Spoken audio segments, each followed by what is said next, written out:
आप सभी का इंतजार खत्म हुआ। जी हां, लेकिन प्राइम डिबेट का वक्त है। मैं रविंद्र सिंह आपके साथ। इंतजार खत्म हुआ राजस्थान को मुख्यमंत्री मिलने का, और यही मुद्दा है आज का। नया सीएम, नई शुरुआत। अब कैसा होगा मंत्रिमंडल? राजस्थान के नए मुख्यमंत्री का ऐलान हो गया है। सांगानेर से विधायक भजनलाल शर्मा को विधायक दल का नेता चुना गया। नए मुख्यमंत्री के नाम का प्रस्ताव पूर्व मुख्यमंत्री वसुंधरा राजे ने ही रखा। भजनलाल शर्मा संघ पृष्ठभूमि से आते हैं। वो मूल रूप से भरतपुर के रहने वाले, और वो प्रदेश महामंत्री के पद पर भी रह चुके हैं। इसके साथ ही दिया कुमारी और प्रेमचंद बैरवा उप मुख्यमंत्री होंगे। नए चेहरों का चुनाव करके बीजेपी ने बड़ा संदेश दिया है। सीएम, डिप्टी सीएम के चयन में बीजेपी सोशल इंजीनियरिंग को ध्यान में रखा है। कैबिनेट कैसी होगी, कैसा स्वरूप होगा, करेंगे चर्चा इसी मुद्दे पर। पहले रिपोर्ट देखते हैं।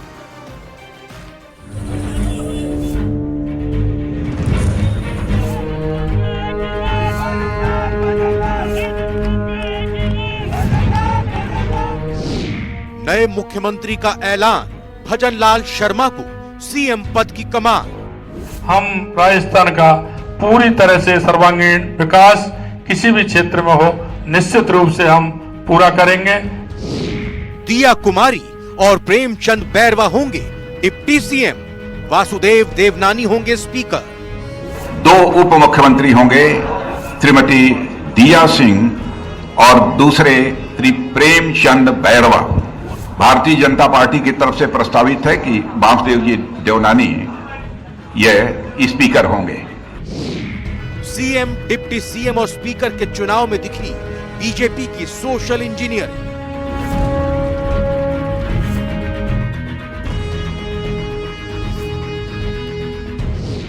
अब मंत्रिमंडल का इंतजार, किन समीकरणों के आसार।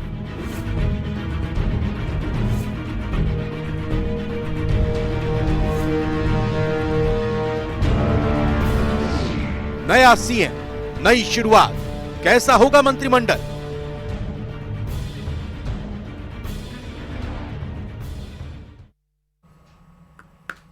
तो नया सीएम और डिप्टी सीएम तो चुन लिए गए हैं, मंत्रिमंडल कैसा होगा?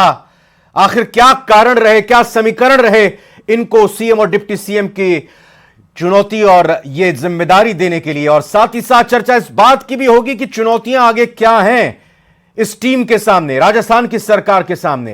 करेंगे चर्चा। 4 खास मेहमानों का स्वागत करते हैं। हमारे साथ जुड़ चुके हैं डॉक्टर सुरेंद्र सिंह, प्रवक्ता है बीजेपी के, बहुत बहुत स्वागत आपका।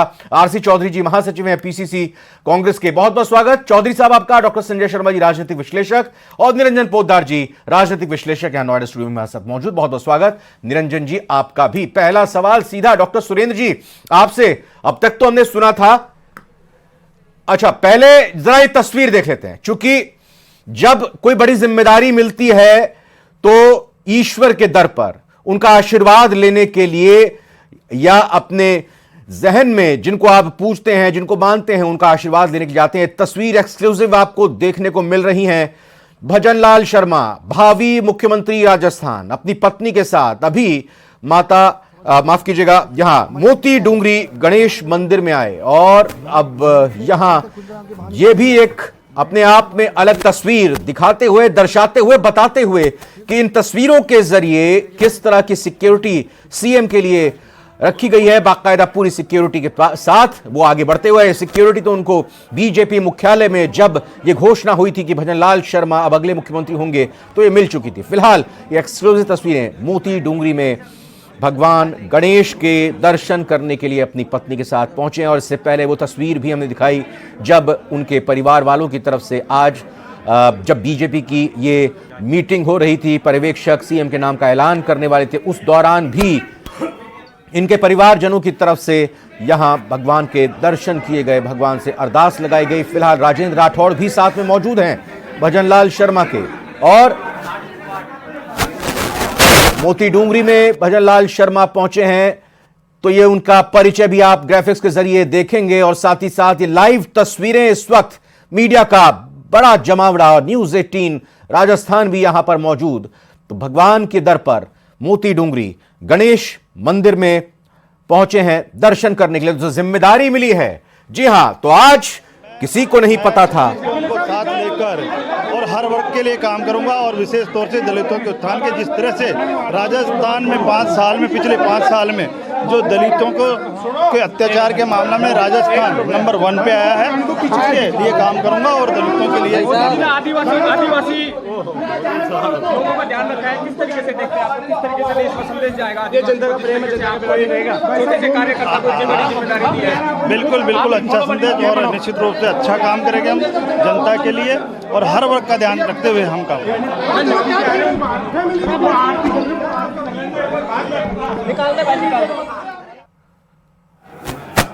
तो ये अब मोती डूंगरी की तस्वीर एक बार फिर से आपके सामने है। यहाँ मंदिर में पहुंचे हैं भगवान के दर्शन करने के लिए, आशीर्वाद लेने के लिए। प्रदेश की जनता के लिए मुख्यमंत्री की जो जिम्मेदारी मिली है उसके लिए भगवान को धन्यवाद करने के साथ साथ भगवान से आशीर्वाद प्राप्त करने के लिए कि मुझे आशीर्वाद दें कि आगामी जो चुनौतियां राजस्थान की जनता के हित के लिए काम करने के लिए मुझे मिली हैं, मैं उनका भरपूर तरीके से निर्वहन करूं। और ये अपने आप में एक अद्भुत और बहुत ही विशेष क्षण, और इन तस्वीरों के लिए मैं कुछ और बातचीत करते रहना चाहूँगा। हमारे खास मेहमान तो जुड़े हुए हैं। निरंजन पोद्दार जी साफ तौर पर मोती डूंगरी में भगवान का आशीर्वाद अपनी पत्नी के साथ जाते हुए, और जब आज जैसे मैंने बताया कि प्रदेश कार्यालय में बैठक हो रही थी उससे पहले भी उनका परिवार मंदिर में था, अरदास लगाई थी। निश्चित रूप से रविंद्र जी, देखिए जिस तरीके से अभी राजस्थान के अंदर एक अप्रत्याशित फैसला करते हुए भारतीय जनता पार्टी के केंद्रीय नेतृत्व ने भजनलाल जी को मुख्यमंत्री पद की जिम्मेदारी दी है, निश्चित रूप से देखिए उनके हिसाब से आज उनको ऐसा लगता है कि शायद वो भारतीय जनता पार्टी के परिवार के सदस्य हैं, भारतीय जनता पार्टी के कार्यकर्ता हैं।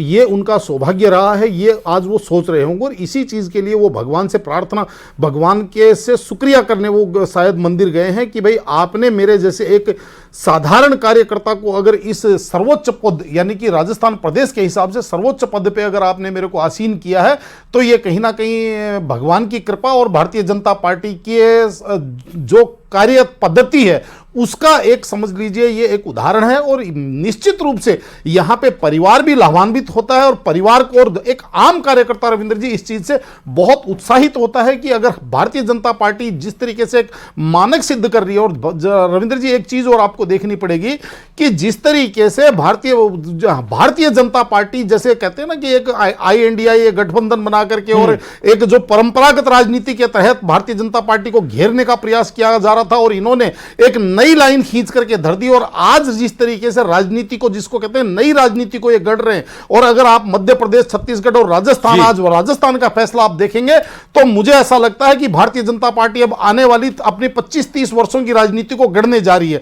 और इसको मैं एक ही शब्द कहूंगा रविंद्र जी की जो अपना वर्तमान दांव पे लगाता है वो कहीं ना कहीं भविष्य का इतिहास लिखता है, और आज वो नरेंद्र मोदी जी और केंद्रीय नेतृत्व ने करके दिखाया है। डॉक्टर सुरेंद्र सिंह जी बीजेपी प्रवक्ता हैं, आपसे सवाल यही कि अब तक तो हम यही सुनते थे कि मोदी जी हैं तो मुमकिन है, लेकिन अब शायद यह कहना पड़ेगा कि मोदी जी हैं तो कुछ भी नामुमकिन नहीं है। पहली बार के विधायक मुख्यमंत्री, पहली बार के विधायक उप मुख्यमंत्री। देखिए निश्चित रूप से भारतीय जनता पार्टी ने एक कार्यकर्ता का सम्मान किया है। हमारे यहाँ जिस तरह की परंपरा रही है कि भारतीय जनता पार्टी साधारण कार्यकर्ता को बड़ी से बड़ी जिम्मेदारी देने में नहीं हिचकिचाती है, और जिस तरह से जनरेशन चेंज करने में, नई लीडरशिप को बढ़ावा देने में, सेकंड लाइन थर्ड लाइन को निरंतर आगे लाने में भारतीय जनता पार्टी काम करती है। तो ये एक बड़ी उपलब्धि है एक साधारण कार्यकर्ता की, जिन्होंने एक सरपंच से अपना राजनीतिक जीवन शुरू किया, भारतीय जनता पार्टी युवा मोर्चा के पदाधिकारी रहे, फिर पार्टी के प्रदेश के महामंत्री रहे, 4 बार तक निरंतर रूप से प्रदेश महामंत्री के रूप में उन्होंने जिम्मेदारी निभाई। और निश्चित रूप से आप देखिएगा कि जिस तरह का बदलाव भारतीय जनता पार्टी ने नई लीडरशिप लाने में किया है, आने वाले 5 साल में राजस्थान का विकास का पहिया बहुत तेजी से डबल इंजन की सरकार के साथ घूमेगा और राजस्थान विकास के नए कीर्तिमान स्थापित करेगा। RC चौधरी साहब, चुनाव प्रचार के दौरान और उससे पहले भी लगातार कांग्रेस के नेताओं की तरफ से यह कहने को मिलता था, यह सुनने को मिलता था हम सबको कि बीजेपी में 1 दर्जन सीएम के कैंडिडेट हैं। आप ये बताइए, कभी सोचा था कि जो 1 दर्जन सीएम के कैंडिडेट आप माना करते थे, दावेदार समझते थे, उनमें भजनलाल शर्मा जी का नाम था? देखिए निश्चित रूप से रविंद्र जी, देखिए जिस तरीके से अभी राजस्थान के अंदर एक अप्रत्याशित फैसला करते हुए भारतीय जनता पार्टी के केंद्रीय नेतृत्व ने भजनलाल जी को मुख्यमंत्री पद की जिम्मेदारी दी है, निश्चित रूप से देखिए उनका सौभाग्य रहा है, ये आज वो सोच रहे होंगे और इसी चीज के लिए वो भगवान से रविंद्र जी, सबसे पहले तो मैं आज भारतीय जनता पार्टी के विधायक दल का नेता चुने जाने पे भजनलाल शर्मा जी को और उनकी टीम के दिया कुमारी जी और डॉक्टर प्रेम प्रकाश बैरवा जी को हम हार्दिक बधाई और शुभकामनाएं प्रेषित करते हैं। कांग्रेस पार्टी इस राजस्थान के निर्माण के लिए भारतीय जनता पार्टी के जो विधायक दल द्वारा जो नेता चुना जाएगा उसके साथ कंधे से कंधा मिला के इस प्रदेश के सर्वांगीण विकास और समृद्धि के लिए लगातार इस राज्य को देश का नंबर 1 राज्य बनाने के लिए पार्टी सकारात्मक सहयोग पूर्ण रूप से देगी। ये जो भारतीय जनता पार्टी के नेताओं की ही महत्वाकांक्षाएं थी जो अपने आप स्थान को बटोरने के लिए प्रयास करते थे। भारतीय जनता पार्टी का विधायक दल जिसे चुने वो उनका स्वयं का अंदरूनी मामला है, किसे चुने, किसे दायित्व दे, 12 में दे या 115 में दे या उससे बाहर दे, लाने का काम करेंगे। सीपी जोशी जी, आप पार्टी के अध्यक्ष हैं, आपके महामंत्री को ही राजस्थान के सरकार के मुखिया की जिम्मेदारी दी गई है। देखिए, ये मेरे लिए सबसे बड़ी खुशी है कि हमारी टीम के 2 साथी माननीय भजनलाल जी प्रदेश के मुख्यमंत्री बने हैं और दूसरी प्रदेश की महामंत्री माननीय दिया जी वो उप मुख्यमंत्री बनी है। तो मेरे जैसे कार्यकर्ता के लिए इससे बड़ी खुशी क्या हो सकती है कि हमारी टीम के 2 साथियों को 2 बड़ा दायित्व मिला है। तो निश्चित रूप से एक पूरे सिर्फ प्रदेश टीम में नहीं, पूरे प्रदेश के कार्यकर्ता में बहुत ऊर्जा है, उत्साह है। सीपी जी, संगठन को प्राथमिकता दी गई है, बीजेपी में जिसने सोचा भी नहीं था ऐसे व्यक्ति को बनाया गया है मुख्यमंत्री। देखो गाड़ी फंसा हो गया अध्यक्ष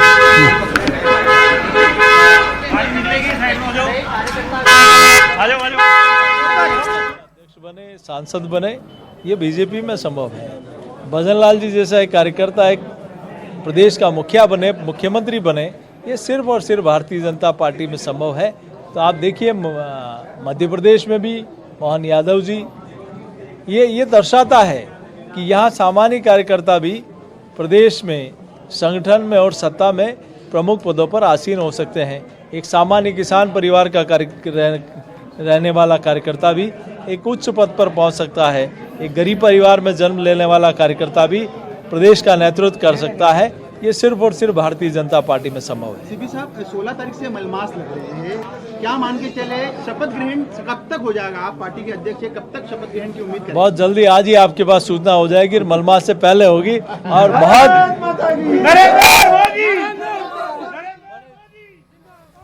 जोश और उत्साह के साथ होगी। सीपी जी, 2 मुख्यमंत्री 1 मुख्यमंत्री बन गए, शपथ ग्रहण भी होगा। क्या मान के चले कि शपथ ग्रहण के साथ कुछ मंत्रियों की शपथ भी हो सकती है, उनका भी तय कर देंगे? फिर इसकी भी जल्दी खबर देंगे आपको। थोड़ा नहीं होना बिल्कुल लेट। तो प्राइम डिबेट के सभी मेहमानों से ये गुजारिश करते हुए आज ये 1 घंटे की हमारी प्राइम डिबेट रहेगी और इस बीच चूंकि लगातार रिएक्शंस सामने आ रहे हैं और चहल पहल गहमा गहमी देखने को मिल रही है, तो बीच बीच में ये भी हम दिखाते रहेंगे। आरसी चौधरी साहब, ये आप एक तरह से कहें कि खुलकर तो नहीं, हालांकि आप तारीफ करते हुए नजर आए कि जिस तरीके से ये चयन हुआ, तो सवाल यह है कि कांग्रेस आला कमान हो, कांग्रेस पार्टी हो या कांग्रेस नेता हो, उनको महत्वाकांक्षाओं और नई पीढ़ी को आगे लाने पर अब विचार करना चाहिए। रविंद्र जी, मैं ये कहना चाहूंगा कि पुनः आज जब शुभ दिन है, राजस्थान की 5 करोड़ 26 लाख मतदाताओं ने जिसे जनादेश दिया, जिन्हें राजस्थान के अंदर शासन करने की जिम्मेदारी दी और कांग्रेस को एक विपक्ष की जिम्मेदारी दी, इसलिए हमें जिन्हें शासन की जिम्मेदारी दी उनको शुभकामनाओं के साथ हम चाहते हैं कि प्रदेश के हम वासी हैं, प्रदेश नंबर 1 पे बने। राजस्थान के 8 करोड़ लोगों का जो संकल्प है विजन 2030 में, हम राज्य को देश का नंबर 1 राज्य बनाना चाहते हैं। तमाम आयामों में ये राजस्थान का हर नागरिक चाहता होगा, चाहे वो किसी भी दल का हो। इसलिए लोकतंत्र के अंदर जिम्मेदारी दी जाती है जनता के द्वारा और उस जनता में इस राज्य के निर्माण में सकारात्मक जो ऊर्जा है, उसका हमने आपके सामने बात कही। दूसरी बात, यह भारतीय जनता पार्टी को सोचना है, यह भारतीय जनता पार्टी के नेता जानते हैं कि लोकतांत्रिक एक व्यवस्था होती है, चाहे पार्टी में हो चाहे देश के अंदर हो। अगर लोकतांत्रिक व्यवस्था के द्वारा और विधायक दल का नेता चुना गया है तो बहुत अच्छा हो, लेकिन आपने कहा, आपने स्वयं ने ओपनिंग नोट में कहा कि मोदी है तो मुमकिन है और नामुमकिन है, तो इसका मतलब यह है कि भारतीय जनता पार्टी का राष्ट्रीय अध्यक्ष, संसदीय बोर्ड और विधायक दल तमाम चीजें नदार्द हैं।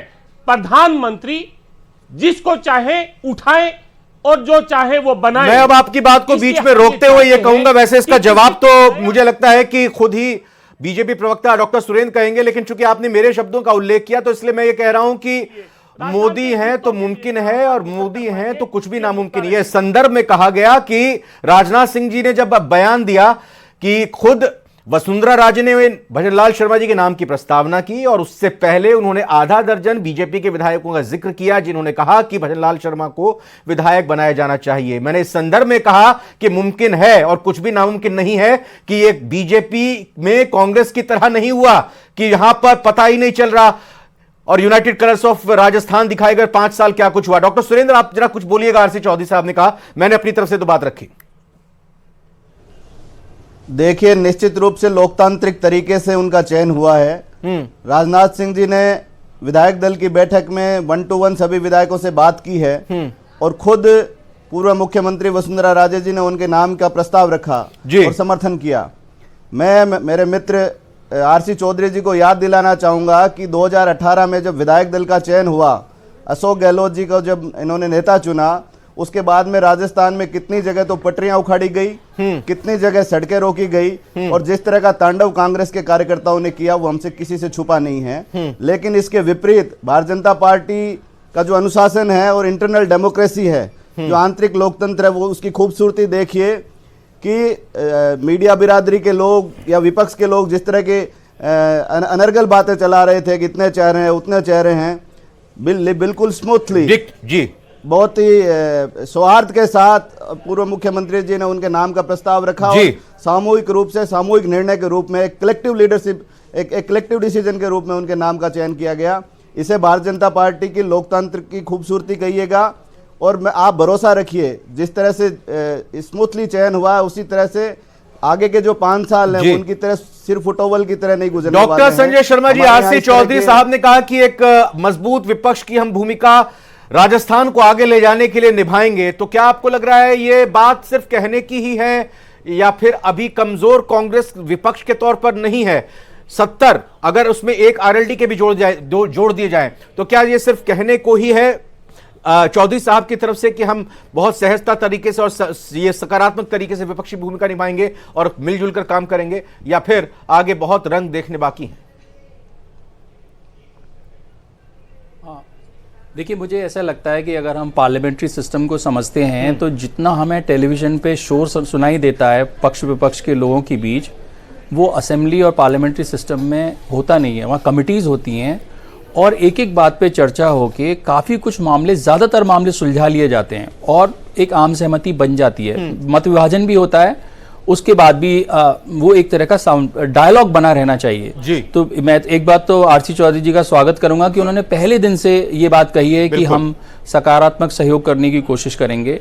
और जहाँ तक उनके कौशल की बात है तो देखिए, उनकी जो मुझे कई कारण लगे उनको बनाने के, हालांकि किसी को नहीं पता था। देखिए, बीजेपी जिस तरह से प्लान कर रही है, आपने कई बार सुना होगा कि अमित शाह जी ने कहा कि हम अगले 50 साल नहीं जाने वाले। उनका सोच ये है कि बूथ पर यूथ अगर हमने मजबूत कर लिया तो हम इस सारी जो प्रक्रिया है इसको अब कंट्रोल कर सकते हैं। भजनलाल शर्मा जी की जो बैकग्राउंड है वो बहुत ही साधारण बैकग्राउंड है। वो सरपंच का चुनाव जीते, उन्होंने डिस्ट्रिक्ट लेवल पे भरतपुर में विद्यार्थी परिषद की बहुत सारी जिम्मेदारी निभाई, जिसका मतलब आरएसएस से भी उनके संबंध अच्छे थे। 3 बार जिलाध्यक्ष रहे, वो महामंत्री रहे और युवा मोर्चा में भी थे और इसी तरह वो 3-4 बार यहाँ महामंत्री। तो पहली बात तो वो पहली बार के एमएलए कहना थोड़ा सा उनके काम को नकारना होगा, क्योंकि देखिए हम सब लोग, आप देखिए कि जब पहली बार अटल बिहारी वाजपेयी बने, भैरव सिंह जी बने, तो क्या था, वो उस टाइम उनका सरकार चलाने का अनुभव नहीं था। अब बीजेपी के पास एक कलेक्टिव अनुभव है जो केंद्र से भी आता है, उनको गाइडेंस मिलेगी, सीनियर लीडर्स हैं, उनको वो होता है। एक बात जो बूथ पे यूथ की मैंने बात बोली, उसका एक कारण ये भी होता है कि अगर आप बूथ पर कंट्रोल कर गए तो जो चुनौतियां कोई आ सकती हैं कहीं से भी जी, राजनीतिक चुनौतियां आ सकती हैं, उनको हल्का किया जा सकता है। और भजन लाल जी इस मामले में मुझे लगता है काफ़ी वेल प्लेस्ड हैं, क्योंकि वो संगठन का पूरी बैकिंग है उनके पीछे। वो संगठन की वो ताकत है कि वो किसी भी लीडर को समझा सकती है कि आप अभी आप मतलब इसमें हस्तक्षेप ना करें, और गाइडेंस उनके पास केंद्रीय नेतृत्व की है। तो मुझे लगता है वो अच्छा कर सकते हैं। एक और बात है कि ये एक कल्चर को भी दिखा रहे हैं कि इतने साधारण आदमी को, कार्यकर्ता को हम बना रहे हैं। और उसमें जो एक कांग्रेस के साथ क्या हुआ था कि जब वो पार्टी आगे बढ़, शुरुआत में कांग्रेस ने बहुत छोटे दर्जे के लोगों के साथ में लिया, लेकिन धीरे धीरे जब सत्ता में आप लंबे समय रह जाते हो तो एलीट उसमें एंटर कर जाता है। तो बीजेपी आज भी ये संकेत दे रही है बार बार कि हम बिल्कुल साधारण आदमी को मौका देंगे, इससे कार्यकर्ताओं में उत्साह बढ़ेगा, जैसे हमारे बीजेपी के साथी बोल रहे थे। मुझे लगता है, और नए लोगों में एक और बात होती है कि ब्यूरोक्रेसी, वो आपके पसंदीदा लोग, वो सब हट जाते हैं, तो एक अलग ही इकोसिस्टम बनता है जिसमें कुछ नयापन हो सकता है। अच्छा है, कई बार खतरा भी होता है कि बिल्कुल आप अच्छा बिल्कुल। डॉक्टर संजय, आपने बहुत अच्छे तरीके से बात रखी है। निरंजन जी से भी समझना चाहूंगा। अभी डॉक्टर संजय ने कहा कि अमित शाह ये उल्लेख करते हैं कि 50 साल तक बीजेपी कहीं नहीं जाने वाली, और इन चुनावों से पहले चुनाव प्रचार के दौरान प्रधानमंत्री नरेंद्र मोदी ने बात भी कही थी कि अशोक गहलोत दोबारा नहीं आने वाले, कांग्रेस की सरकार नहीं आने वाली। क्या ये जो टीम बीजेपी ने बनाई है राजस्थान सरकार को चलाने के लिए, आपको लगता है ये बात मजबूती से आगे जा सकती है? क्या संकेत और क्या संदेश इन फैसलों के पीछे, इन नामों को चुनने के पीछे? निश्चित रूप से रविंद्र जी, आपने देखा होगा कि भारतीय जनता पार्टी, भी मैंने जैसे पूर्व में कहा कि भारतीय जनता पार्टी जिस तरीके के अब ये फैसले कर रही है, ये आने वाले 25-30 सालों की राजनीति कर रही है। ये बात मैंने क्यों कही कि जिस तरीके से आप देखेंगे कि राजस्थान के अंदर इन्होंने नाम घोषित किया है, मध्य प्रदेश के अंदर इन्होंने मुख्यमंत्री का नाम घोषित किया, और छत्तीसगढ़ के अंदर इन्होंने जिस तरीके से मुख्यमंत्री का नाम घोषित किया, तीनों ही प्रदेशों से जो इन्होंने नेतृत्व दिया है वो अखिल भारतीय विद्यार्थी परिषद यानी कि छात्र राजनीति से निकले हुए व्यक्ति हैं। और इसका एक आप ये मान के चलिए, जिस तरीके से हमारे यहाँ कहा जाता है कि युवा हिंदुस्तान, और जिस तरीके से जो अभी छात्र जीवन में जो लोग हैं उनके लिए एक बहुत बड़ा आप ये मान के चलिए संदेश गया है, घोषित रूप से एक संदेश गया है कि अगर आप वास्तव में छात्र राजनीति से अगर आप निकल करके आते हैं तो आप एक मुख्यमंत्री के पद तक भी आप पहुंच सकते हैं। कि जिस तरीके से वयोवृद्ध और कुछ कुंडली मार नेता, यानी कि मैं तमाम पार्टियों की बात करता रहा हूं कि जो आज तक जो वयोवृद्ध और तमाम कुंडली मार या यूं कहें कि जो परिक्रमा वाले जो नेता हैं, उनका अब मेरे हिसाब से जिस तरीके से इन्होंने एक परिपाटी तोड़ी है, क्योंकि रविंद्र जी मुझे यहां ये उल्लेख करने में कोई संकोच नहीं है, आरसी चौधरी जी जैसे विद्वान और सुलझे हुए प्रवक्ता ने जिस तरीके से आज स्टेटमेंट दिया है, मेरे हिसाब से कांग्रेस के अंदर कुछ चुनिंदा शालीन प्रवक्ताओं में से एक मैं इनको मानता हूं। लेकिन फिर भी आप इस चीज को समझिए कि जिस तरीके से राजस्थान के अंदर 2018 के अंदर यूथ के नाम पे सचिन पायलट जी ने कांग्रेस को बहुमत तक पहुंचाया था, और उसके बाद में जो सरकार की छीना झपटी चलती रही पूरे 4 साल राजस्थान ने देखा, और यही कदाचित स्थिति एक आप ये मान के चलिए मध्य प्रदेश की रही, यही कदाचित स्थिति छत्तीसगढ़ की रही, और पंजाब के अंदर तो इस छीना झपटी में इन्होंने आम आदमी पार्टी को अपनी पूरी की पूरी सरकार थाली में सजा करके दे दी थी। केवल एक तेलंगाना की आप बात कह सकते हैं कि जहां पे बिना किसी विवाद के इन्होंने अपना फैसला कर लिया, अन्यथा कर्नाटक के अंदर भी आपने देखा। आश्वस्त है, मतलब आपको लग रहा है कि अगर ये मुख्यमंत्री के नाम का ऐलान हुआ, डिप्टी सीएम के नाम का ऐलान हुआ, अभी चूंकि आगे तो सरकार चलेगी, स्मूथली रहेगा सब कुछ? देखिए, निश्चित रूप से जब हमारे यहां कहा जाता है कि संघ शक्ति युगे युगे, और जब पूरा संगठन, और अगर जिस तरीके से ये भी है कि आप आश्चर्यजन, इसको भी आप कम आश्चर्य मत मानिए कि चाहे छत्तीसगढ़ हो, मध्य प्रदेश हो या राजस्थान हो, जो मुख्यमंत्री के जो प्रबल दावेदार थे, उन्होंने कहीं ना कहीं नाम प्रस्तावित किया है इन मुख्यमंत्रियों का। तो कहने का तात्पर्य ये, चाहे भारी मन से किया हो, लेकिन कहीं कोई आपको फूट नहीं दिखाई दी। मैं बार बार आपकी डिबेट में कहता आया हूं कि भारतीय जनता पार्टी एक आश्चर्यचकित डॉक्टर सुरेंद्र सिंह जी, डॉक्टर सुरेंद्र सिंह, ये बताइए बिल्कुल दिल पर हाथ रखते हुए कि आगे क्या चुनौतियां राजस्थान सरकार के लिए रहने वाली हैं? देखिए, निश्चित रूप से राजस्थान में जो बीते 5 साल रहे, वो उन 5 सालों में राजस्थान का जो आर्थिक ढांचा लड़खड़ा गया है, जो राजस्थान को रेवेन्यू लॉसेज हैं, जो इनकी स्कीम्स में जो सोशल सिक्योरिटी की स्कीम्स के नाम पे इन्होंने जो बंदरबाट करी, उससे जो राजस्थान की स्थिति हो गई कि कर्मचारियों की तनख्वाह देने का पैसा स्टेट के पास नहीं है, सोशल सिक्योरिटी की स्कीम्स का जो महिलाओं को जो पेंशन जाती है, बुजुर्गों की पेंशन जाती है, उनके पैसे तक की स्थिति नहीं है। तो निश्चित रूप से नई सरकार के सामने एक बड़ा चैलेंज तो है ही। और फिर जो 5 साल में इन्होंने लॉ एंड ऑर्डर की स्थिति बिगाड़ी, राजस्थान में जिस तरह से अपराधियों ने खुलेआम बेखौफ जो घटनाएं करी, गैंगवार की घटनाएं हुई, जिस तरह से महिलाओं के प्रति अपराध बढ़े, दलितों के प्रति अपराध बढ़े, पूरे राजस्थान में लॉ एंड ऑर्डर की जो सिचुएशन बिगड़ी हुई है वो भी एक बड़ा चैलेंज है। तीसरा, इनके राज में जिस तरह से पेपर लीक माफिया को जो छूट मिली, सत्ताधारी दल के नेताओं के हस्तक्षेप से जिस तरह आरपीएससी जैसी प्रतिष्ठित संस्था की साख खराब हुई, इन तमाम चैलेंजेस से निपटने की चुनौती नई सरकार के सामने है। लेकिन आप भरोसा रखिए कि जिस तरह से नई लीडरशिप भारतीय जनता पार्टी ने दी है, लंबे समय से संगठन में काम किए हुए व्यक्ति को मुख्यमंत्री बनाया है, और एक बार की विधायक, एक बार की सांसद और नई विधायक चुनी गई दिया कुमारी जी को और प्रेमचंद बैरवा जी को जिस तरह से उप मुख्यमंत्री बनाया है, ये जो नई टीम है इन तमाम चुनौतियों का मुकाबला करते हुए आने वाले 5 साल में राजस्थान के विकास के नए सोपान गढ़ेंगे जी, और इन तमाम चुनौतियों से निपटते हुए विकसित राजस्थान की जो परिकल्पना हमारे डॉक्टर सुरेंद्र सिंह बीजेपी प्रवक्ता बताते हुए कि क्या चुनौतियां हैं और इन चुनौतियों का डटकर मुकाबला कांग्रेस के, मैं उनसे लेना चाहूंगा। चौधरी साहब, 3 महत्वपूर्ण बातें कही, एक तो वित्तीय स्थिति प्रदेश की, दूसरी अपराध नियंत्रण करना, और तीसरी बात इनकी तरफ से यह कहा गया कि पेपर लीक का मसला युवाओं से जुड़ा हुआ। जाहिर तौर पर बीजेपी ने इन्हीं मुद्दों को उठाया जनता के बीच में और इसीलिए आप विपक्ष में बैठे हुए हैं। जनता ने इसको एंडोर्स किया, तभी इन मुद्दों को माना गया गंभीर। आप कितनी इनको बड़ी चुनौतियां मानते हैं और किस तरह का सहयोग इसमें रहेगा?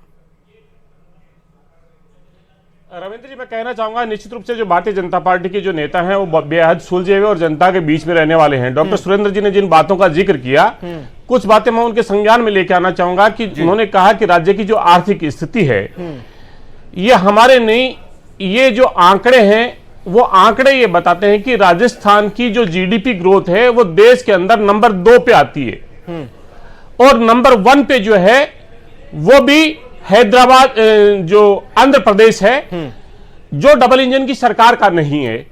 इसलिए जो आर्थिक विकास की गति का पहिया जो राजस्थान ने जो शुरू किया उसे किस प्रकार से आगे कंटिन्यूअस लेके और नंबर 1 बनना है, ये निश्चित रूप से भारतीय जनता पार्टी के सामने चुनौती है, क्योंकि नंबर 2 पे हमने छोड़ा है। ठीक है। उन्होंने कहा कि जो सामाजिक सुरक्षा के नाम पे जो हमने योजनाएं दी, तो इसका तो मैं ये कहना चाहूंगा सुरेंद्र जी ही नहीं, प्रधानमंत्री जी लगातार ये कहते रहे हैं कि कांग्रेस पार्टी जो रेवड़ियां बांट रही है। हमने अगर राज्य के 8 करोड़ लोगों को सामाजिक सुरक्षा दी, हमने सामाजिक सुरक्षा के साथ साथ में न्यूनतम आय कानून बना के जो लोगों को एक अधिकार दिया उन्हें गरिमामय जीवन बनाने का, हमने लोगों को स्वास्थ्य की चिंता से मुक्ति दी, मुख्यमंत्री चिरंजीवी बीमा योजना लाके, हमने इस राज्य के तमाम जो वर्ग हैं उनके लिए जो काम किए वो एक श्रृंखलाबद्ध तरीके से भारतीय जनता पार्टी ये बताएं कि ये जो भारतीय कांग्रेस की जो योजनाएं हैं वो रेवड़ियां हैं। इन्होंने, हम 500 रुपए में सिलेंडर देते थे, इन्होंने कहा हम 450 रुपए में राजस्थान। अरे वही तो मैं कह रहा हूं ना चौधरी साहब, ये तमाम चीजें योजनाएं जब की तो जनता ने फिर आपको सरकार में क्यों नहीं बैठाया और पेपर लीक का जिक्र नहीं कर रहे आप? मैं कहना चाहूंगा, हाँ रविंद्र जी, मैं कहना चाहूंगा कि राजस्थान का युवा इस देश की सबसे बड़ी ताकत है, युवा आबादी। इस देश में जो युवाओं के जो सपने हैं उन्हीं से मुल्क का, राज्य का और राष्ट्र का निर्माण होता है। हम चाहते हैं कि राजस्थान के अंदर पेपर लीक जैसी घटनाएं नहीं हो, इसके लिए प्रतिबद्धता कांग्रेस ने राजस्थान की विधानसभा में सख्त कानून बनाया जो देश के अन्य राज्यों में नहीं, अभी एक दूसरे राज्य में उन्होंने बनाया है। यह भारतीय जनता पार्टी आश्वस्त करे कि जो कांग्रेस ने जो सरकारी नौकरी दी थी, जो इन्होंने घोषणा पत्र में जो वादा किया है, जो कैलेंडर जारी करने की जो बात कही है, हम सोचते हैं कि पहली कैबिनेट के अंदर आरपीएससी का कैलेंडर जारी किया जाएगा। क्योंकि राजस्थान के युवाओं ने भारतीय जनता पार्टी को जो जिम्मेदारी दी है वो आज एक रिएक्शन ले लेता हूं डॉक्टर सुरेंद्र सिंह से, उसके बाद फिर मैं राजनीतिक विश्लेषक मेहमानों का रुख करूंगा। सुरेंद्र जी, ये कुछ सुझाव दे रहे हैं चौधरी साहब? निश्चित रूप से आरसी चौधरी जी ने जो सुझाव दिए हैं, मैं उम्मीद करता हूं कि अगर इनकी सरकार के समय में इन सुझावों को लागू किया जाता तो इनकी ये गत नहीं होती। लेकिन जहां जो सोशल सिक्योरिटी स्कीम्स की बात है जी, मैं व्यक्तिगत रूप से जन कल्याणकारी सरकार का पक्षधर हूं और इस बात की मैं रखता हूं पूरी तरह से कि सोशल सिक्योरिटी स्कीम्स आनी चाहिए, लेकिन हमारे पास कोई रेवेन्यू मॉडल तो होना चाहिए। जब तक पैसा कहां से आएगा और कहां जाएगा, जब तक इस बात का अनुशासन, अगर वित्तीय अनुशासन राज्य के मुखिया के पास नहीं है, चौधरी साहब ने बताया कि ग्रोथ रेट में प्रदेश में राजस्थान दूसरे नंबर पर है और यहाँ डबल इंजन की सरकार नहीं थी। देखिए, ये बरकरार रखनी है आप आपको, ये जीडीपी चुनौती की है। बात कर रहे हैं। जीडीपी का आंकलन एक अलग आंकलन है, लेकिन जो राजस्थान का लॉसेज है, रेवेन्यू लॉसेज है, जितनी राजस्थान का जो बजट है, ग्रोथ रेट की बात कर रहा हूं, विकास दर की। ज्यादा जीडीपी बोल रहे थे, लेकिन वो है असल में ग्रोथ रेट। निश्चित, जीडीपी नहीं, ग्रोथ रेट। निश्चित रूप से बिल्कुल जो ग्रोथ रेट की बात कर रहे हैं वो एक अलग विषय है, लेकिन जो राजस्थान की जो रेवेन्यू लॉसेज की स्थिति बनी हुई है, जो राजस्व घाटा जिस स्तर पे पहुंच गया है, जिस स्तर पे राजस्थान का जो सरकार पे कर्ज है उसकी ब्याज की अदायगी होनी मुश्किल हो गई है, ये चैलेंजेस सरकार के सामने हैं। और सोशल सिक्योरिटी स्कीम्स लाते समय कम से कम आपको इस बात की चिंता तो करनी चाहिए राज्य के मुखिया को कि मेरे राज्य का वित्तीय अनुशासन कैसे रहे। आप जो एक लोकप्रिय बजट लाने के चक्कर में, लोक लुभावनी योजनाओं के चक्कर में राज्य का अगर आर्थिक ढांचे बिल्कुल ठीक। डॉक्टर संजय शर्मा का मैं रुक करता हूं। डॉक्टर संजय जी, आपके नजरिए में क्या चुनौती रहेंगी? जैसा आपने कहा कि ठीक है, पहली बार के विधायक हैं, लेकिन हमें इन्हें नॉन इनएक्सपीरियंस नहीं कहना चाहिए, तजुर्बेकार कहना चाहिए। राजनीति इन्होंने बहुत पहले से ही शुरू कर दी, लेकिन सरकार के सामने, सरकार के मुखिया के सामने अपनी टीम को साथ लेकर चलना, ब्यूरोक्रेसी पर पूरी तरह से उनसे काम करवाना, जो 2024 का एजेंडा है उसको पूरा करना, संकल्प पत्र पर काम करना, पिछली सरकार की योजनाओं को अमल में लाना या उनमें फेरबदल करना या उनको बदलना या उनको खत्म करना, इन तमाम फ्रंट पर क्या कुछ बड़ी चुनौतियां आपको नजर आती हैं? देखिए, ये थोड़ा विजन का भी फर्क है। जो समाज कल्याणकारी योजनाएं हैं, जैसा कि आरसी चौधरी जी ने बताया कि 11% ग्रोथ रेट बहुत हेल्दी ग्रोथ रेट है और देश में पहली बार। तो जो रेवेन्यू लॉस की हम बात कर रहे हैं, वो जब हम खर्च करते हैं तो रेवेन्यू लॉस वो मेकअप हो जाते हैं अगर आपकी ग्रोथ रेट हाई हो। लेकिन इसमें खतरा होता है कि आपकी ये ग्रोथ रेट लंबे समय तक आप नहीं चला सकते। लेकिन एक दुनिया में एक विजन बन रहा है। देखिए, आपको मान के चलना पड़ेगा कि हमारा जो दुनिया बन रही है वो जलवायु परिवर्तन की वजह से जिस तरह की एक तरह से विसंगतियां लाने वाली है, उसमें जिस तथाकथित आर्थिक मॉडल की बात की है वो चलेगा नहीं। तो हमें बहुत तेजी से एडजस्ट करना है और उस तेजी से एडजस्ट करने में हमारा संविधान हमारे ऊपर एक जिम्मेदारी डालता है। वो कहता है, और बातों के अलावा सिर्फ हम ये कहें आर्थिक, सामाजिक और राजनीतिक न्याय, बराबरी। अगर आप सरकार चला रहे हैं और आप इस तरफ काम नहीं कर रहे तो आप क्यों सरकार हैं? आप संविधान की जिम्मेदारी नहीं निभा रहे। और आप सिर्फ यही कहें, फिर आप देखिए, एक एफिशिएंट सरकार बनाने के लिए 3 चीजें बहुत जरूरी होती हैं। एक, आप शिक्षा में अच्छा इन्वेस्ट करें। ये पूरी दुनिया भर के मॉडल हैं, दुनिया के बेस्ट हैप्पीएस्ट जो कंट्रीज हैं उनका मॉडल ये है। शिक्षा, स्वास्थ्य। आप शिक्षा में इन्वेस्ट करें, लोगों के स्वास्थ्य की गारंटी दें और न्याय की गारंटी दें। तो होता क्या है, जैसे 70% जो रेवेन्यू आमतौर पर किसी सरकार का वो इन 3 विभागों के ऊपर जाता है, शिक्षा, स्वास्थ्य और पुलिसिंग एंड जुडिशरी। तो मेरी समझ में अगर ये संतुलन रहेगा तो ग्रोथ के चांसेस अपने आप बढ़ जाते हैं। देखिए, अगर आपका कोर्ट में केस पेंडिंग सालों साल, शताब्दियों, शायद राजस्थान में तो एक केस वो भी चल रहा है जो पहली जब आईपीसी और ये सब बने थे, सीआरपीसी बनी थी, तो अगर आपने निपटा दिया तो क्या होता है, बहुत सारी पूंजी और अनिश्चितता, आपकी उत्पादकता और आपकी नैतिकता समाज की बढ़ती है, उससे आप अलग तरह की ग्रोथ ला सकते हैं। तो ये बहस थोड़ी सी सीमित हो रही है। मेरा मानना है कि प्रधानमंत्री जी खुद भी ये मानने लग गए हैं कि कल्याणकारी योजनाएं हमारी रणनीति का हिस्सा है। और उन्होंने कहा है निरंजन जी, बिल्कुल निरंजन जी, हम उन्हें बदलने वाले नहीं। निरंजन, ये बताइए कि गारंटी, मोदी की गारंटी यार वो पूरी होती है। दूसरी चीज यह है कि अगर हम राहत शिविर की बात करें या फिर अगर इससे पहले वाली सरकार की सोशल स्कीम है, क्योंकि आपको एक नई सरकार है, आप एक अलग पार्टी से हैं, तो एक पैकेजिंग भी आपको अलग देनी पड़ेगी। तो चुनौतियां किस रूप में आप देखते हैं, अंदर की, बाहर की, ब्यूरोक्रेसी की? निरंजन जी, देखिए रविंद्र जी, इसको मैं 2 बिंदुओं के रूप में आपको बताऊंगा। पहली बात यह है कि जिस तरीके से अशोक गहलोत जी ने जो राहत शिविर कहें या जो जिस तरीके से घोषणाएं की, यहाँ पे हमारे यहाँ राजस्थान के अंदर एक देसी कहावत कही जाती है कि भाई गुड़ मध्य गुड़ जैसी बात तो कर दे। तो कहीं ना कहीं अशोक गहलोत जी की जो योजनाएं और जो घोषणाएं हैं वो कहीं ना कहीं इस चीज से मिलती जुलती है। लेकिन अब इसके अंदर जिस तरीके से प्रधानमंत्री जी ने राजस्थान में जाकर के अपने ऊपर सारा का सारा, आप ये मान के चलिए, दाव खेला और जनता को ये कहा कि मेरी गारंटी है, और प्रधान नरेंद्र मोदी जी की गारंटी, जब बाकी गारंटियां फेल हो जाती हैं, लोग निराश हो जाती हैं, तो मेरी गारंटी शुरू होती है। और जिस तरीके से उन्होंने लोगों को वहां पे जो अपनी घोषणाएं की और लोगों के मन में एक भरोसा उत्पन्न किया, तो कहीं ना कहीं मुझे ऐसा लगता है कि अब भारतीय जनता पार्टी के लिए ये सबसे चैलेंजिंग काम है कि तमाम जो अशोक गहलोत जी के द्वारा लाई हुई योजना योजनाओं को लागू करते हुए अपनी जो घोषणाएं हैं उनको भी लागू करें और साथ में जनता के ऊपर कोई एक्स्ट्रा बर्डन न डालें, कोई एक्स्ट्रा कर ना लगाएं। तो ये एक बहुत बड़ी चुनौती है। लेकिन वास्तव में ये है कि जिस तरीके से हम ये मानते हैं कि भाई ये एक इंजन और जुड़ गया, कि जिस तरीके से डबल इंजन की सरकार बोली जाती है, केंद्र का इनको पूरा सहयोग मिलेगा, क्योंकि जो मुख्यमंत्री है वो भी केंद्र की तरफ से पसंद करके भेजे गए मुख्यमंत्री है, तो निश्चित रूप से सहयोग मिलेगा। और देखिए आसान भी हमारे यहां कहा जाता है कि आशाएं जो है वो भविष्य और आदमी के जीवन का एक पर्याय होती है। लेकिन यहां पे एक दूसरी बात और मैं कहूंगा, रविंद्र जी आप मुझे 30 सेकंड का समय देख के चलिए। जिस तरीके से अब जो आज जिस तरीके से मुख्यमंत्री जी की घोषणा हुई है, इसके लिए कांग्रेस को एक बार पुनर्विचार करना पड़ेगा। इसी तर्ज के ऊपर एक समय था जब कांग्रेस अपने सेवा दल को इतना स्ट्रॉन्ग रखती थी और उस सेवा दल से आए हुए व्यक्तियों को कहीं ना कहीं इस तरीके के उच्च पदों के ऊपर बिठाया करती थी, तो कांग्रेस का कार्यकर्ता पार्टी के लिए जान लगाता था, पार्टी के लिए परिश्रम और पसीना बहाता था। लेकिन आज जिस तरीके से केवल और केवल जिसको कहते हैं परिक्रमा मंडली को पारितोषिक मिलने लग गया, तो कहीं ना कहीं मुझे ऐसा लग रहा है कि कांग्रेस को अब बीजेपी का कुर्ता खींचने के बजाय, मोदी जी का कुर्ता खींचने के बजाय, उनकी लाइन छोटी करने का प्रयास करने के बजाय अपनी डॉक्टर सुरेंद्र जी से सवाल लेता, लेकिन आशीष चौधरी जी ये जो सुझाव यहां पर आया है, एक बात जो निरंजन जी की तरफ से कही गई है कि जो सेवा दल उसकी भी जिम्मेदारी अब बढ़ानी चाहिए, उस पर भी भरोसा और करना चाहिए, उस पर भी विस्तार देना चाहिए। रविंद्र जी मैं कहना चाहूंगा कि निरंजन जी जो हैं एक बड़े राजनीतिक विशेषज्ञ हैं और लगातार चैनल्स के माध्यम से समाज के अंदर जो अपनी जिम्मेदारियों का निर्वहन करते रहते हैं। उन्होंने कांग्रेस पार्टी को लेकर जो सुझाव दिया, हम उसको आत्मसात करेंगे, उनका साधुवाद करना चाहते हैं।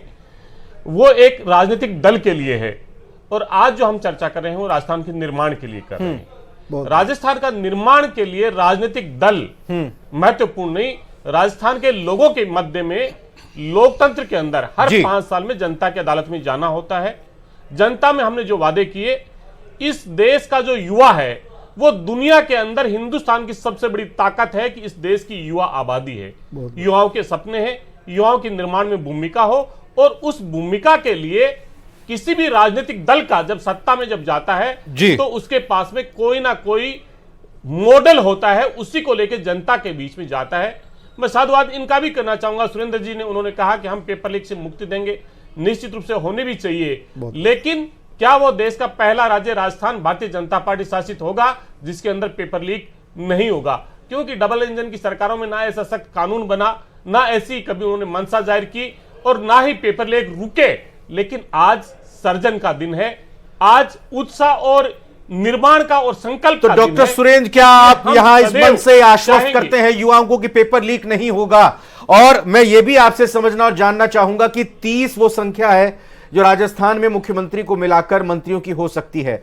यहां मुख्यमंत्री और 2 डिप्टी सीएम का तो नाम का ऐलान हो गया और ये पूरी तरह से विशेषाधिकार मुख्यमंत्री का होता है कि वो अपनी टीम का गठन किस तरह से करें, कितने लोगों को पहले शपथ ग्रहण के लिए लाएं। लेकिन आपके मुताबिक मैं जानना और समझना चाहूंगा, पार्टी में इसकी चर्चा हुई होगी, क्या एक साथ पूरा एक्सटेंशन हो जाएगा, मतलब तमाम जो गुंजाइश है उसी को पूरा कर देंगे, या फिर अभी पूरी टीम एक साथ नहीं आएगी? क्या स्वरूप रह सकता है मंत्रिमंडल का?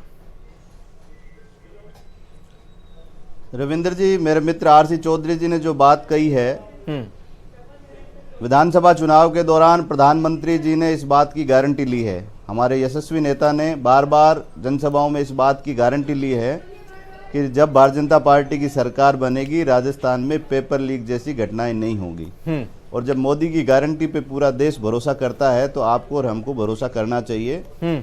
निश्चित रूप से नौजवानों की सपनों की जिस तरह से हत्याएं हुई, 5 साल तक उनके साथ जो धोखा हुआ वैसा धोखा नहीं होगा। राज्य में कड़ा कानून भी बनेगा और बड़ी कड़ाई और सख्ती के साथ पेपर माफिया का सफाया राजस्थान से होगा।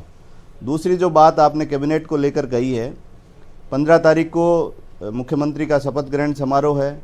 उम्मीद करते हैं कि कुछ चेहरे कैबिनेट के शपथ लेंगे और आने वाले समय में, क्योंकि मई में लोकसभा चुनाव है, निश्चित रूप से गवर्नमेंट फॉर्मेशन जल्दी हो, कुछ निर्णय तत्काल होने चाहिए। तो ये जो कुछ चेहरे होंगे, इन चेहरों में जो सांसद यहाँ विधायक का चुनाव लड़े, चाहे किरोड़ी लाल मीणा जी राज्यसभा सांसद थे, या राज्यवर्धन सिंह राठौड़ थे, या बात बाबा बालकनाथ की कर ली जाए, और अभी तो बतौर विधायक वसुंधरा जी आई ही हैं, वो पूर्व मुख्यमंत्री हैं, तो वसुंधरा राजे जी को लेकर पार्टी क्या सोच रही है, और जो सांसद जो आकर यहां विधायक का चुनाव लड़े, क्या वो दिख सकते हैं इस कैबिनेट में? देखिए, भारतीय जनता पार्टी एक कैडर आधारित राजनीतिक दल है और हमारे यहाँ जो ये राजनीतिक पद हैं इनको दायित्व के रूप में माना जाता है। पार्टी में और सरकार में जिस को जो जिम्मेदारी दी जाएगी, जो उसकी योग्यता के अनुरूप जिम्मेदारी दी जाएगी, सभी लोग उसका निर्वहन करेंगे। चाहे वो विधायक रहे हैं, चाहे सांसद रहे हैं, और चाहे 4 बार के मुख्यमंत्री हैं, चाहे 5 बार के मुख्यमंत्री हैं, उनकी योग्यता के अनुरूप निश्चित रूप से उनका काम लिया जाएगा, उनको जिम्मेदारी दी जाएगी। प्रदेश नेतृत्व के स्तर पे भी, कुछ को लोकसभा चुनाव में भी, और जहाँ जहाँ सरकार में और संगठन में जिसकी उपयोगिता है उसके अनुरूप प्रदेश और केंद्रीय नेतृत्व उनके लिए। डॉक्टर संजय शर्मा, ये जो बीजेपी की तरफ से इस बार के इन 3 राज्यों के चुनाव में प्रयोग किया गया, चौंकाया गया, अब आपको क्या लगता है इस प्रयोगशाला से क्या कुछ निकलकर सामने आता है लोकसभा चुनाव के मद्देनजर या फिर मौजूदा राज्य की कैबिनेट के मद्देनजर?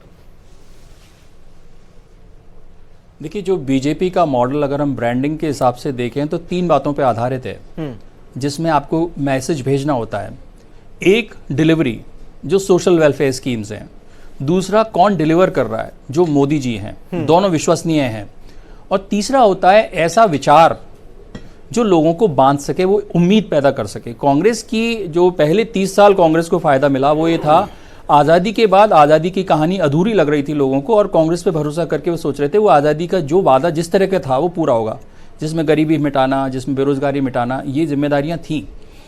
तो 30 साल बाद जब वो लोगों को ये लगा कि अब हम कांग्रेस से ज़्यादा कुछ नहीं लिया जा सकता है, उसके बाद उसके बीच में एक एलीट भी बनता है। इस पे बहुत सारे अध्ययन हैं दुनिया में कि जब जो लोग फायदा उठाते हैं वो बाद में वो राइट विंग हो जाते हैं।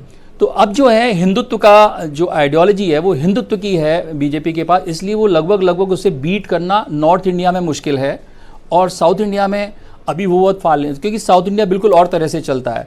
वहाँ पे जो सामाजिक समीकरण है वो कुछ और तरह के हैं। राजस्थान में भी धीरे धीरे मुझे जो मंत्रिमंडल लग रहा है उसमें बहुत कुछ सोशल इंजीनियरिंग की जरूरत पड़ेगी अगर इनको टिकाऊ रहना है। नहीं तो राजस्थान बहुत इंटेलिजेंट है वोट डालने के मामले में। वो क्या करता है, एक बार बीजेपी को मौका देता है जो बहुत एग्रेसिवली इंफ्रास्ट्रक्चर पे काम करती है कि गति बढ़ाओ, इंफ्रास्ट्रक्चर की गति बढ़ाओ, और जो कांग्रेस है वो सोशल सिक्योरिटी नेटवर्क क्रिएट करती है। तो जनता के दोनों हाथ में लड्डू हैं, इसलिए जनता बड़ी चालाकी से खेलती है इनके साथ, दोनों को पूरा निचोड़ लो आप। इस तरह से मुझे लगता है जनता अपना गेम चलती है। जिन जिन राज्यों में सरकारें बदलती नहीं हैं उन राज्यों में ये दिक्कतें आती हैं कि सोशल वेलफेयर स्कीम एक बहाने से होती हैं, क्योंकि देखिए आप मानिए कि सत्ता और पूंजी का एक गठबंधन है, क्योंकि आपको चुनाव के लिए फंडिंग चाहिए। वो पूंजी का गठबंधन उस हद तक आपको टैक्स रेवेन्यू को लोगों में बांटने नहीं देता, बराबरी नहीं आने देता, जिससे उसको लेबर महंगी ना पड़ जाए। बिल्कुल सही बात। तो इसको समझते हुए मुझे लगता है जी। निरंजन जी, मैं आपसे जानना चाहूंगा, अगर हम पिछले सरकारों को देखें, कार्यकाल को देखें और अब से कंपेयर करें, वो कौन से मंत्रालय, हालांकि सभी मंत्रालय बेहद महत्वपूर्ण होते हैं, लेकिन इस बार कौन से मंत्रालय हैं जो चुनौती रह सकते हैं? क्योंकि पहले जैसे मैंने कहा, वित्त मंत्रालय हो, गृह मंत्रालय हो, ये मुख्यमंत्री अपने पास ही रखते आए हैं। कौन से मंत्रालय जो चुनौती रह सकते हैं और एक मजबूत शख्सियत मंत्री के तौर पर चुननी होगी? देखिए रविंद्र जी, निश्चित रूप से सरकार के जितने भी मंत्रालय होते हैं या जितने भी पोर्टफोलियो होते हैं सभी महत्वपूर्ण होते हैं, क्योंकि सभी का कुछ ना कुछ ऐसा काम होता है कि जो जनता से जुड़ा हुआ होता है। चाहे वो समाज कल्याण मंत्रालय हो, चाहे वो पीडब्ल्यूडी मंत्रालय हो, चाहे वो आप ये मान के चलिए गृह मंत्रालय, वित्त मंत्रालय, यानी कि कोई भी मंत्रालय ऐसा नहीं है जो महत्वहीन नहीं है। लेकिन यहाँ पे मैं आज आपके टेलीविजन स्क्रीन पे, मैं टेलीविजन चैनल पे मैं एक बात और महत्वपूर्ण बोल के जा रहा हूँ। देखिए रविंद्र जी, अब जो जमाना आ रहा है उस जमाने के अंदर जैसे कहते हैं युवा भारत, और युवा भारत को चाहिए क्विक फैसला।